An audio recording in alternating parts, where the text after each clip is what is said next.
how these randoms keep getting jobs. Don't worry about it. I'm going to say, I can't wait to say it. I love it. I love it. Go.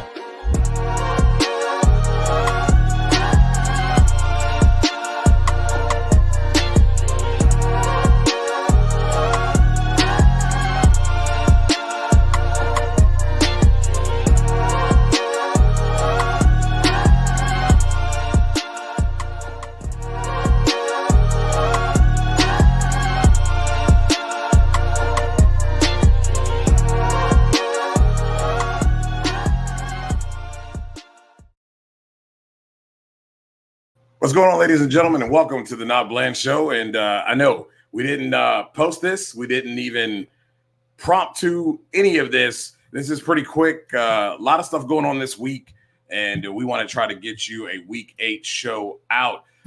Look, what a week in football. What a week in, the NFC South. If you're an NFC East fan, what a week, right? A lot of great football going on. And before we get into it, we're brought to you by sportsjourney.com and everything Nitro. So please, if you would, make sure you check out the work at sportsjourney.com as I cover the NFC South and as we cover your Washington Commanders. You even see some Patriot stuff up there. So we're doing a lot of good work up there. And we want to give a nod to our sponsor, Drag Race Bracket Bonanza. It is week 5 in the NHRA. And it's time for you to fill out your bracket again. If you haven't done and gotten involved in this, then we're going to have to show you this again. We're going to run this from our sponsor and show you how you can get involved. And we'll get into some Week 8 action. Drag racing fans, check out Drag Race Bracket Bonanza. It's the free, family-friendly fantasy bracket game. Now, after final qualifying at every national event, you can fill out your bracket for all the pro classes. It's free, easy to click on your picks. If you need some help, just hit the randomizer button to fill in the blanks. It's for fun, stay engaged, and pick your winners today.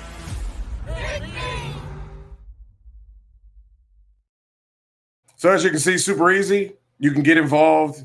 You win free prizes, sign up free. Where do they do that at? My guy, Scott, in the building. Appreciate you tuning in.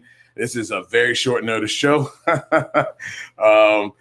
because hey, just didn't have a whole lot of time to get this thing together, and thought I'd get it together and give you guys at least 30 minutes of some football coverage, and we'll look ahead to the matchup tonight with the New York Jets.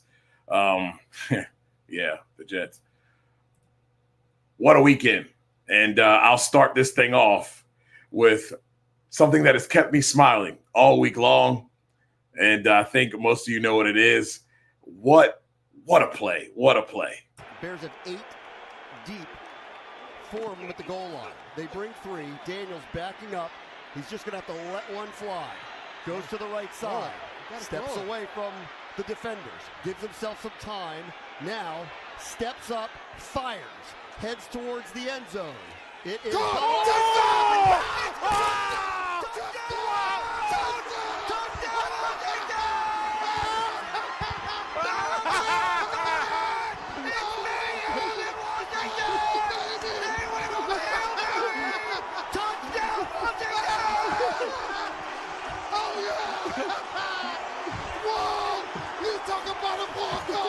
Just like a grand slam in the ninth inning of a World Series.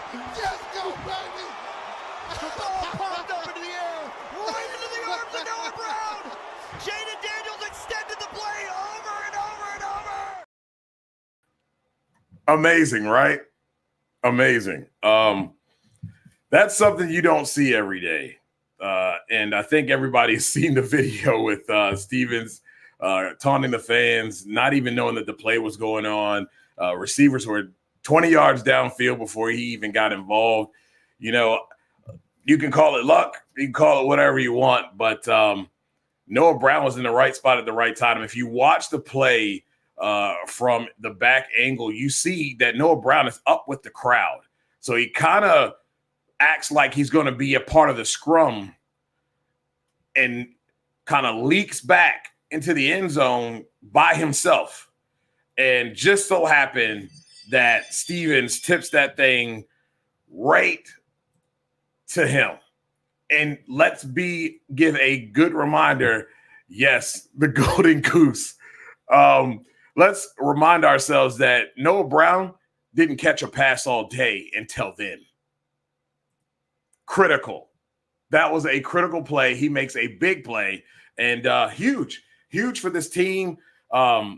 I don't know if you're the Bears, if you recover from this. That is a tough loss. And honestly, the better team won.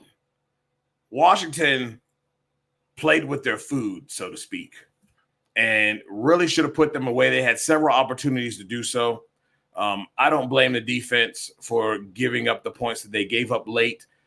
They worked their butts off all day long, giving the offense opportunity after opportunity after opportunity.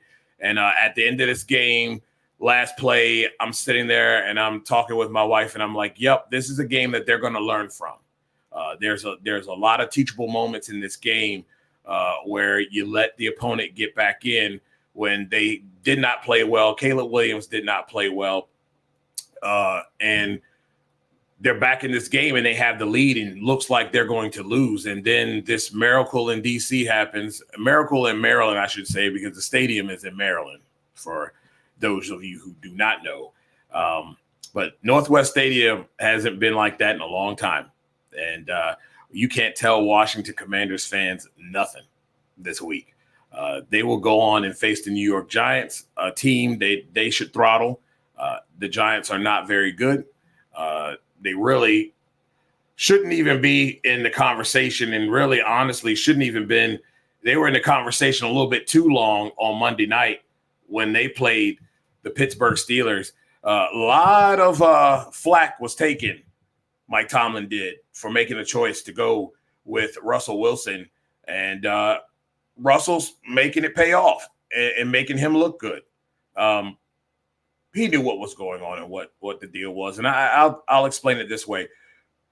If you watch Justin Fields, there's just some things that he has to, bad habits and some things that he has to grow from. And most of it's in the pocket play. When you see him off schedule plays, he looks great, throws the ball great. If you looked at the offense that they designed for him for the first couple of weeks of the season, it was pretty simple. They did try to do some drop back throws, and those drop back throws weren't necessarily as accurate as the ones where they either booted him to the left or the right. They gave him a shallow with a tight end, usually on a linebacker that has to make a decision, a drag route that's going to go medium, and maybe we might give you a third one deep on a post that might come over far enough to where you're going to be booting from that you can throw to. And quick decisions. If the medium isn't there and the deep isn't there, you throw it to the tight end. And if the tight end is covered, you run. And that's basically what he did. And coupled with some nice help from the running game, that was able to be effective. Very effective for what they needed to do. But you also saw at times where the offense began to stall when the opposing team's defense was able to take that stuff away. So Russell Wilson, who did not play bad down the stretch for Denver, comes in and takes the reins. You can see these nice sideline throws that Russell's able to make, making Pickens look good. Those types of things are what you need to win a complete ball game. You have to do some of these things from the pocket and be able to do that well. And that's something that Justin Fields doesn't quite do just yet. He'll get his opportunity, but he has some work to do and some bad habits to clean up. And I think we'll see that. He's in front of a great quarterback, I believe, in Russell Wilson that can teach him, and that's going to be good. Scott says if they win their division, you will have to look back on that play and say it changed the whole season. Yeah, and I mean, Washington has been playing well, but you're right. That could have been a loss that they go in with, and it's a woulda, coulda, shoulda, and could change the trajectory, right? But I think when you have a play like that that's made, it kind of helps you to believe in yourself a little bit. And I'm not sure. I think they knew that if they played well together, that they could make things happen. But I think it also helps that when you make a play like that, now you start believing in what's going on and that there's something special brewing. And I think they'll build a lot off of that particular, win there. I tell you, games, you guys know I cover the South. And, starting with the Saints, this is a very, very rough spot for the Saints. Quarterback does play a little bit of a role in this. And, he's young. I feel like Dennis Allen is not helping him as a quarterback totally. The run game has not been effective. I believe Kamar himself only had 67 yards of total rushing. That's not going to cut it in an offense that really thrives when he is successful in both the pass and the run. And they're unable to get too much of anything going. Looks like, though, there's a possibility that Derek Carr will be back. And, Spencer Rattler has all the tools, I believe. He has the athletic ability. His accuracy may not be there quite yet, but he has all the tools. But when your run game's not working for you, offensive line is not necessarily blocking as great, and you're not able to convert on third down. This team was piss poor on third down, only converting 12%. That doesn't win you ball games, ladies and gentlemen. I will say this, though. I am not happy with this particular play at all. This is a dirty play, had no business happening. Nathan Shepard is the guy making the tackle in the extracurricular activities. The league's trying to protect quarterbacks and protecting players, period, from ankle, knee injuries and things of that nature. That was unnecessary. That's a dirty play. I hope the league fined him for that, but I don't appreciate that at all. That's poor sportsmanship. It really is. Can be frustrated about your team, but that's on you. And the defense is playing well for the Saints, but offensively, just not getting anything moving. I mean, the Chargers weren't any better. They were 25% on third down. They just made more plays and got the ball in the end zone instead of kicking field goals. Can't win when you only have 3 points in the second half. The first half, it was pretty ugly for both teams. It was a baseball score, 9-5. Not good when you come out in the second half and you only score 3 points. Not very good. And in this division that is basically owned by the Falcons, in my opinion, it's going to be tough to come back from. But like I said, they're going to get this man back. And hopefully by getting him back, they'll be able to find some rhythm and, get this thing moving. But offensive line has to play well. They have to get the running game going also to have some type of success. They get the Carolina Panthers coming up and should be interesting. That's a huckleberry. So it's a winnable ball game if you go in and do the right thing. It's a winnable ball game. But I tell you, the Falcons are playing well. And you got 4 touchdown day from Kirk Cousins. The defense stepped up when they needed to. We're seeing what we've seen over the weeks, where some weeks they play extremely well. Some weeks they are a little inconsistent and they give up big plays at times that result in the points.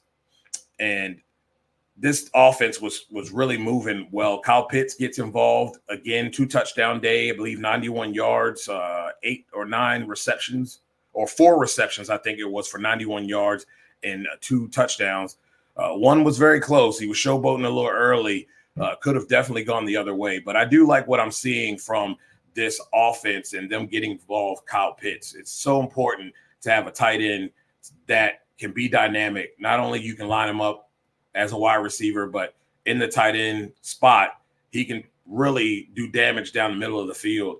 And when Kirk starts hitting those things down the middle of the field, it opens up things on the outside for Drake London and Darnell Mooney.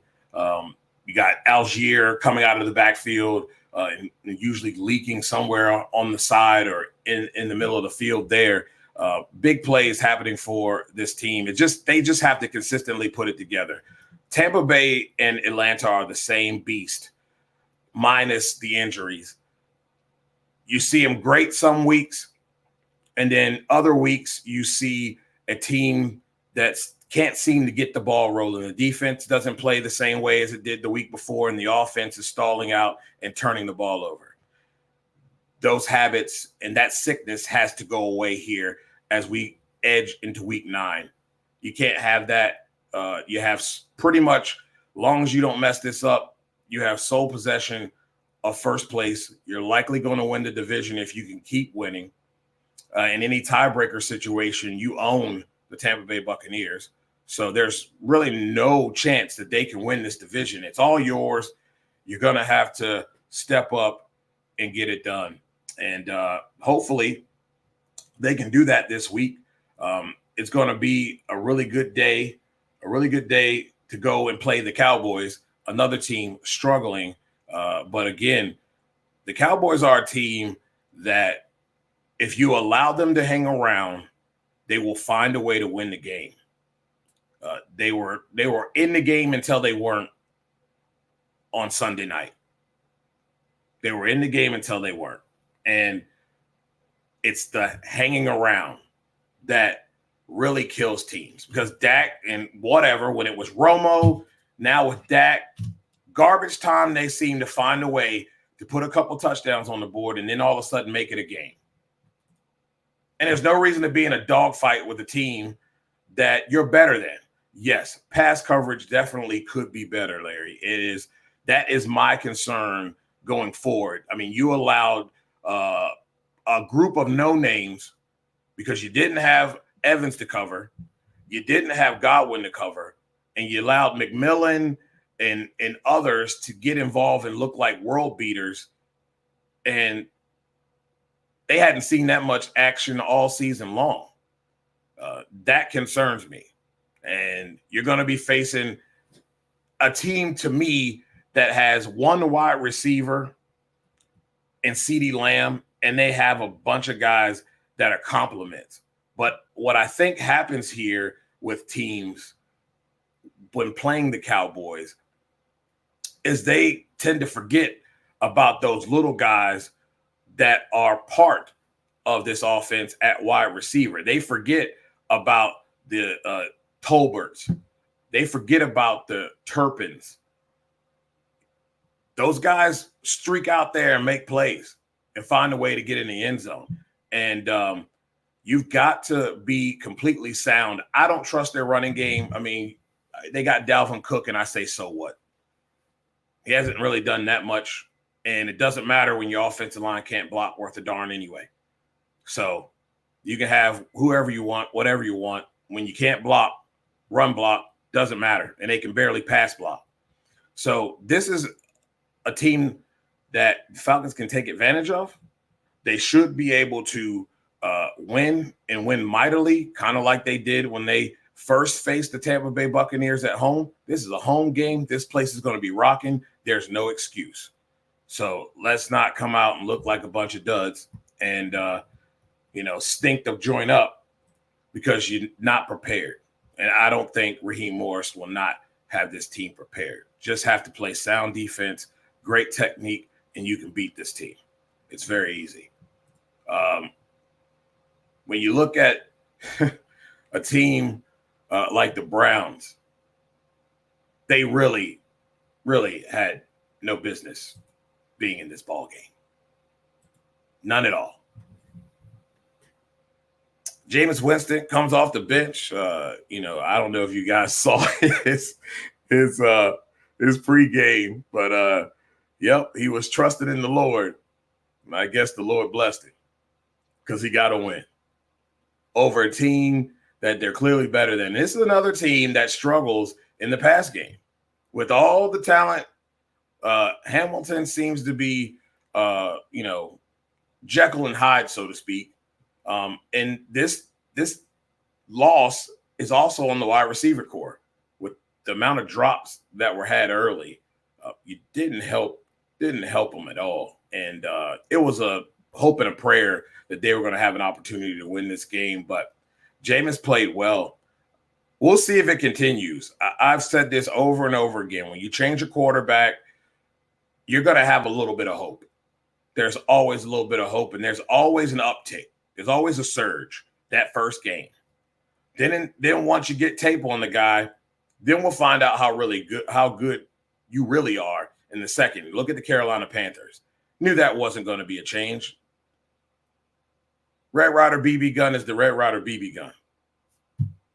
Andy Dalton, one game, and he looked like garbage the rest of the time. You get that surge, you get figured out, teams shut you down. And it's a piss-poor situation for a young quarterback in Bryce Young, who I feel like was not developed properly. It's unfortunate. You got the Green Bay Packers in Jacksonville, man. That was really good stuff. Jacksonville, though, I keep saying it, Doug Peterson has an expiration date. His offenses have an expiration date. And with that talent over there, there's no reason why they should be struggling the way that they are. There really isn't. Not even a little bit. Even Trevor Lawrence, in this game, he looked pretty solid. But he hasn't really looked a lot like himself. They were able to put up 27 points. It was 30-27 at the end of the day. He had a decent day as a quarterback. 21 of 32, 300 yards, 2 touchdowns. Had that INT, though. Had a great day for Bigsby. 78 yards, 18 carries. Trevor Lawrence had 10 yards of his own. Spread the ball around really well, but just couldn't close the deal. Couldn't close the deal at all. And both teams were horrific on third down. 11%. You thought the Saints were bad. 11% conversion rate on third down. That's not going to win you ball games. And Green Bay, not much better. 27%. That's not going to win you a whole lot of ball games. You played a team that was just a little bit worse than you. That's it. Against these good teams in the division, Detroit, Minnesota, you're not going to beat those teams. Right now, you say Washington, you're not going to beat those teams. Not with a 27% conversion rate on third down. That's not going to work. But it'll be interesting. Those two teams will move on this week. Jacksonville plays Philly, a team is that, to me, in Philadelphia is perpetrating a fraud. Now, they did get some weapons back, and they're healthy.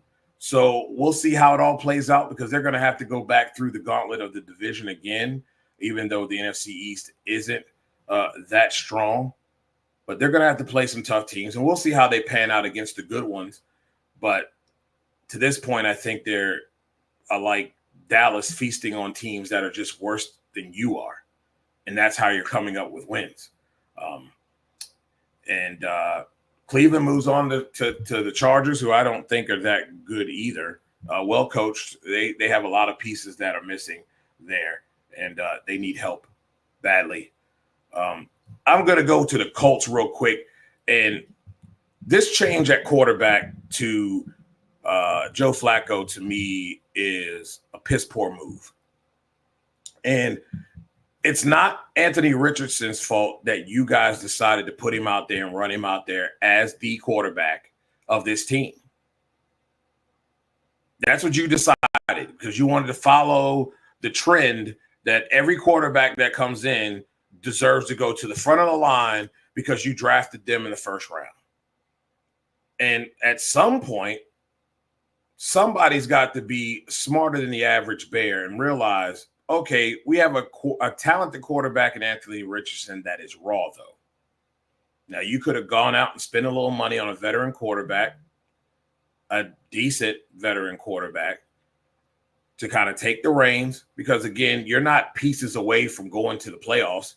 You're definitely not pieces away from going to the Super Bowl. This is a building process. Let this man sit, learn, perfect his skills to a degree, and then put him out there. But running him out there the way you guys ran him out there, and then you argue or want to backtrack on what you did, it really just makes you look like an idiot. Because I see the same thing happening here as we've seen with other teams running out backups over the young kid. They might play well this week. They might. Let's see who they're playing this week. They might play well this week. Minnesota. They might play well this week. Minnesota's been, I don't know. It's on Sunday Night Football. Minnesota's been a little interesting here. Not like themselves like they were the first, 4 games of the season. But you might get a little spark. Not much tape on Flacco in this offense. I think you have to look at what Flacco did against the Browns. But again, the Browns are a well-suited team, despite what their record is. They've got a lot of talent in that locker room on both sides of the ball. Just the guy at the helm just wasn't producing. So you don't need to be great to have a good offense. And Flacco did that last year, took them to the playoffs. But this is a totally different beast. And I don't think you have all the talented pieces that they have over there in Cleveland. We'll find out. Like I said, always a surge in the first game. And they might hand Minnesota an L. But the following week is a huge question mark, because usually the following week come right back down to earth. And it's the same old, and likely worse. And then you end up going back to the young kid. Now, I don't agree with his press conference the other day. That's grooming a guy. That's pulling a guy aside. And no reason why he should have been in that situation to even say those things. But it's youth. He'll learn from it. But I don't like this move to pull him. It's a weak move. And I don't see this working out for them at all. Now, this man here is playing quite well. And I'm loving what I'm seeing from Jordan Love. I'm loving what I'm seeing from the young guys and, Jaden Daniels. Even really, despite the fact that they're not that talented, Geno Smith. I mean, who would ever thought you'd be seeing Geno Smith fighting out games the way that he has been with the way his career started? There's some pretty decent quarterback play here in this league. And the youth movement is moving. And unfortunately for the Jets, they're on the backside of that youth movement. And they play tonight against the Houston Texans, who I believe the Houston Texans, even with or without Stephon Diggs, are still the better team. Everybody, and I got asked today why the Jets are so bad. First of all, you don't fire your head coach in the first half of the season. We hadn't even gotten into the season good. And you're sending him up the road. I mean, it would have to have been he'd have to be a unliked individual by the entire locker room to not keep this guy through the season. And I don't think that was the case. I just think he was the guy that was used as a scapegoat for bigger issues. So we make this change, and yet I know receivers didn't catch very well. We had Sergio Rodriguez on the show last week. The receivers don't catch well, but man, again, I keep seeing the same problems from Aaron Rodgers. His lower half does not work very well. Bad footwork. It looks like he's throwing with his arm. He's not pushing off or planting his feet and using his lower body with his arm. That's why you're seeing inaccurate throws in the dirt, throws behind wide receivers, because he's just using his arm. The offensive line play is not very good. They're not giving him enough time. He's 38 years old. Did you see him try to get out of the way when he tried? He looked like a turtle. Slow. So what else are you going to do? But I think this is bad all around. And honestly, I think it's foolish that people thought that you were going to assemble what you thought was a dream team and this thing was going to work. At the end of the day, it's the Jets. And I think we could have used this analogy for the Commanders/Redskins under Dan Snyder. Don't think you were going to assemble some Avengers and you thought you were going to have your way to the playoffs and likely have a Super Bowl chance. Just don't work. And it's not working. And the main player in all of this is Aaron Rodgers. His poor play is a lot. And Sergio said it last week. If they could have won against the Patriots last week, they would have been 2-5, I believe, and still in the division race. So all they had to do was continue to win. It's not like their division is tough at all because the teams in it, the records aren't great. So they could have been back in it. They would have been 3-5 and back in the race. So they're 2-6 now. Good thing you got a couple extra games. So they could win out and they could start getting on a roll. Maybe 8 or 9 wins this division. The AFC isn't that strong, so you could probably get it. You could probably get in as a wild card. Probably. But I just don't see it happening. Because at the end of the day, the quarterback play is poor. And he looks old. And sadly, he wanted to go to the Jets and prove that he could win a championship. He wanted to prove to Green Bay that he could win a championship. And he looks like that fighter that fights that one more fight. And then that one more fight. And they look old and slow and they get knocked out and embarrassed when they could have just went out on top, secured their legacy, and not had these little stains on their legacy in their career. And this is going to be a huge thing. And we all know Aaron Rodgers does not take responsibility for his actions, but the tape ain't going to lie when he's done. And this Jets tape is ugly. And he doesn't play well. And I don't see them winning tonight because I think Houston is just a better team. They don't want to get in a shootout. And I know Stephon Diggs is not there, but I don't see – Stephon really wasn't that much of a factor. He wasn't the big player. It's not like losing an A.J. Brown. It's not like losing a CeeDee Lamb. He wasn't that guy because they spread the ball around quite well. So I think they win tonight. Should be fun. Should be a fun game. Thursday night games can be really iffy though, really iffy, and we'll see. We'll see. I'll talk about Monday Night Football coming up too. Kansas City Chiefs just keep rolling. They're 7-0, and outside of D-Hop, some of you couldn't name their receiving core outside of one guy, and that's Xavier Worthy. And they're finding ways to win. Just when you think this team will get them because their defense is better and they don't have enough wide receivers to make a difference. And they find a way to win the ball game.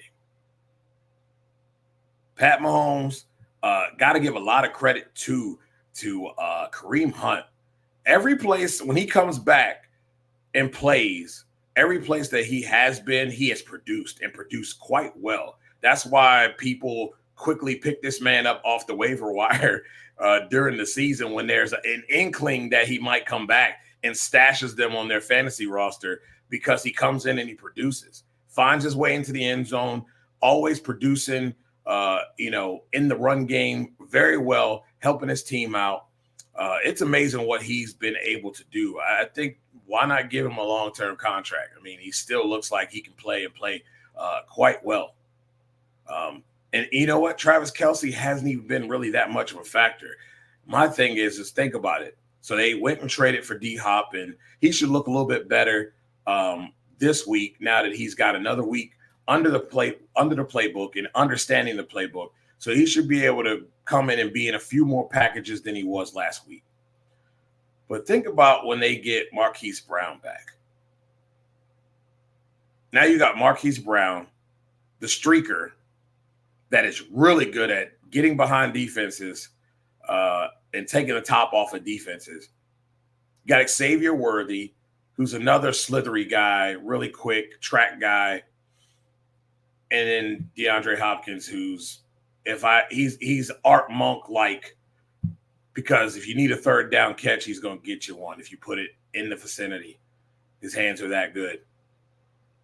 And you couple that with the run game. And, oh, yeah, by the way, you got to worry about containing Pat Mahomes and make sure that he doesn't do any off-scheduled stuff or decide to pull the ball down and run.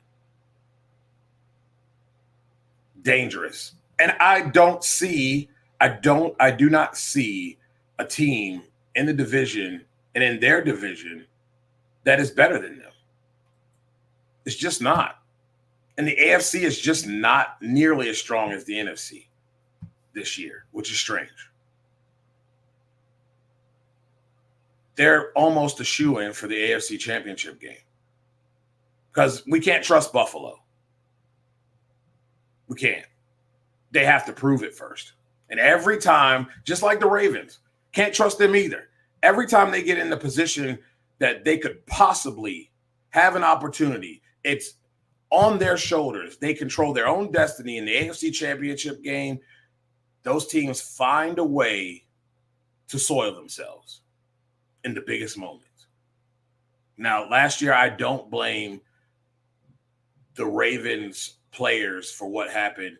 Coaching and the offensive play calling that was called during that game was atrocious. Completely got away from what got them there. And against that defense, if you had done what got you there, you likely would have won because you would have wore them out. And Buffalo finds ways to snatch defeat from the jaws of victory in the most last moments and biggest moments in the last seconds of the game. Can't be trusted. So they're almost a shoo-in again for a Super Bowl appearance. NFC is absolutely tough, though.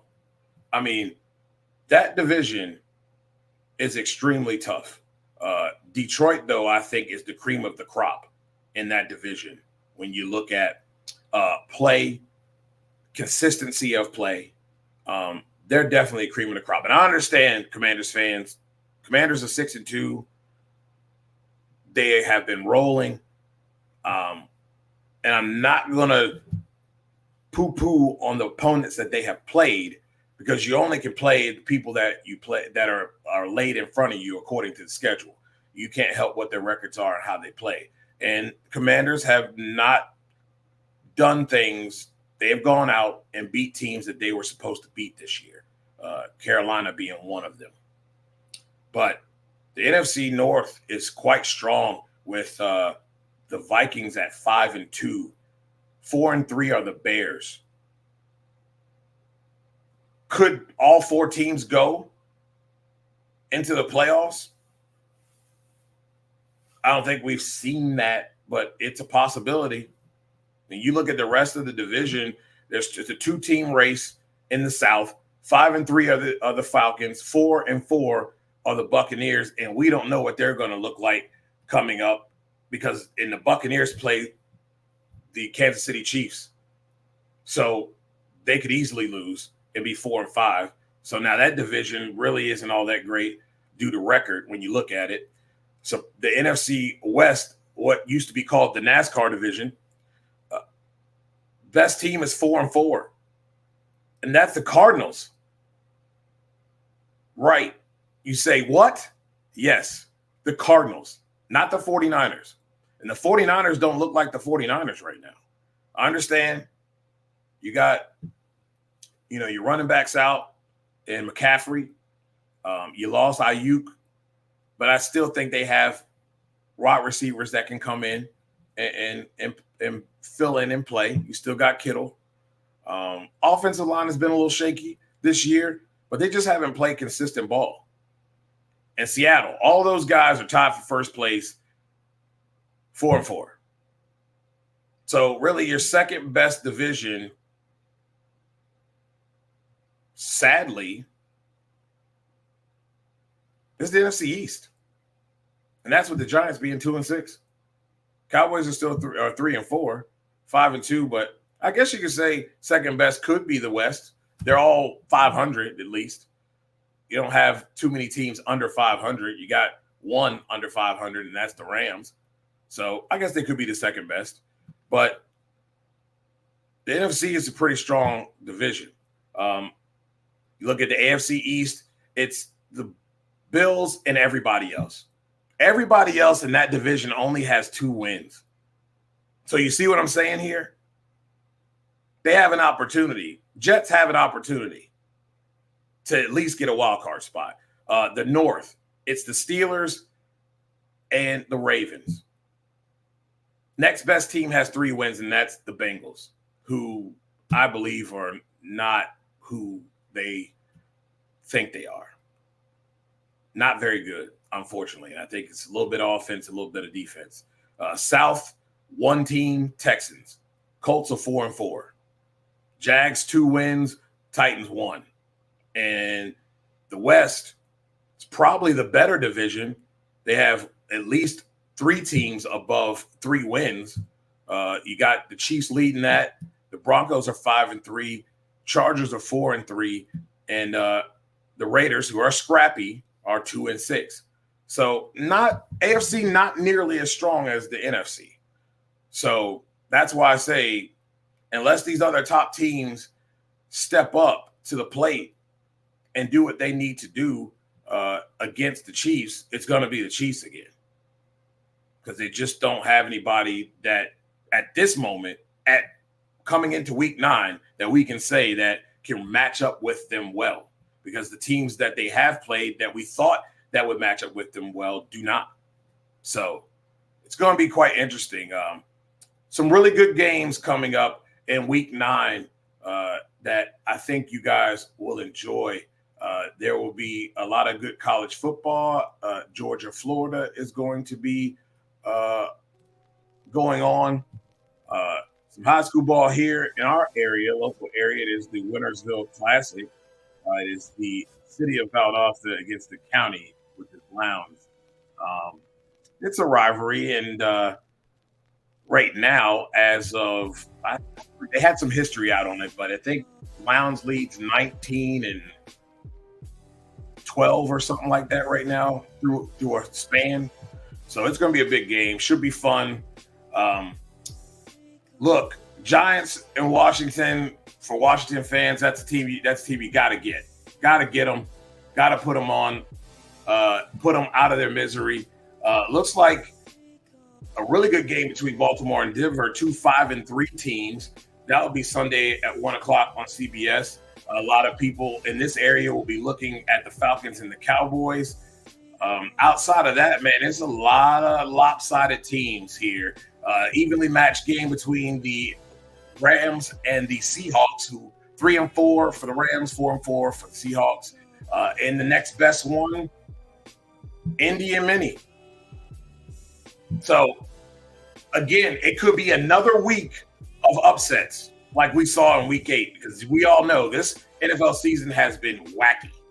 So it can go one way and it can absolutely turn on its head and go another way. My pick'em record says so, because it's awful this year.